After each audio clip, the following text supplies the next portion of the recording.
Bonjour et bienvenue à tous et toutes. Nous avons la chance aujourd'hui d'être rejoints par le président fondateur du groupe Vereka, Marc Vereka. Bienvenue sur BITV. Bonjour. Pour soutenir ses ambitions en matière de RSE, le groupe Vereka a lancé récemment une cellule de recherche et développement nommée la Façonnerie. Quelle est votre ambition pour ce nouveau laboratoire? En fait, ma première des ambitions, c'est de devenir le premier laboratoire bas carbone dans la construction. Nous D'accord. pensons vraiment que, l'idée, de poursuivre, sur l'ensemble des matériaux et les différents matériaux, c'est la solution, pour atteindre le meilleur taux, sur le bas carbone et l'ambition, vraiment principale, c'est le bon matériau au bon endroit. D'accord. Et donc, disons de manière un petit peu plus concrète, quels sont les premiers chantiers d'expérimentation que vous voulez porter avec la façonnerie?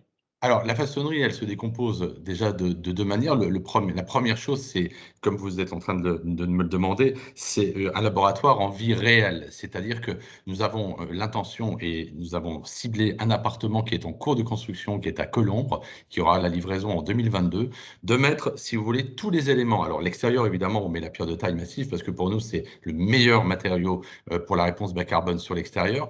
Mais nous allons, expérimenter de nombreux matériaux tels que le chanvre, tels que la terre crue, tels que le bois sur les planchers et à travers cet appartement que nous allons mettre à disposition de locataires, eh bien, il y aura des capteurs, des sondeurs qui nous permettront de voir en vie réelle comment vivent tous ces produits et ces instruments qui permettront de nous dire quel est le meilleur moment, quelle est la meilleure façon d'appréhender l'avenir à l'intérieur et à l'extérieur et comment vivent les matériaux les uns avec les autres. La 2e, ouverture que l'on a sur cette façonnerie, c'est une réunion d'experts et d'ingénieurs déjà au sein de l'innovation Vereka et de tourner ça sur l'extérieur à travers, je dirais, des bureaux d'études. Nous avons également de grands architectes, de grands urbanistes pour une réflexion plus générale. François Leclerc va d'ailleurs, avec nous travailler, sur ces éléments-là et mettre ses équipes et nos équipes en relation pour aller vers ce bon matériau au bon endroit à l'intérieur des opérations. Et puis, Jean-Michel Wilmotte, avec lequel on a déjà plusieurs opérations où on travaille effectivement sur cette expérimentation-là. OK, d'accord. Et donc, justement, vous avez, évoqué la pierre de taille. Le groupe Vereka livre actuellement 1 200 logements, en pierre de taille massive, et porteuse annuellement. Que préfigurent justement ces expérimentations pour, l'évolution de votre approche constructive, de votre stratégie de développement?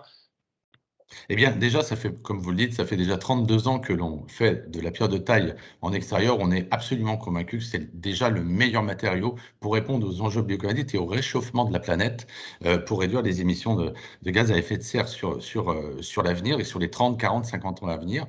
Et nous avons, à travers cette façonnerie, l'intention de trouver la même solution à l'intérieur de nos logements. C'est vraiment la stratégie Vereka sur les 5 années à venir, le bon matériau au bon endroit et la réduction bas carbone, pas sur un, je dirais, un matériau unique, mais un assemblage de matériaux qui nous permettent de répondre et de conforter le logement de demain, tant, sur, je dirais, son côté patrimonial, hein, avec la pierre en extérieur, que sur son côté écologique à l'intérieur.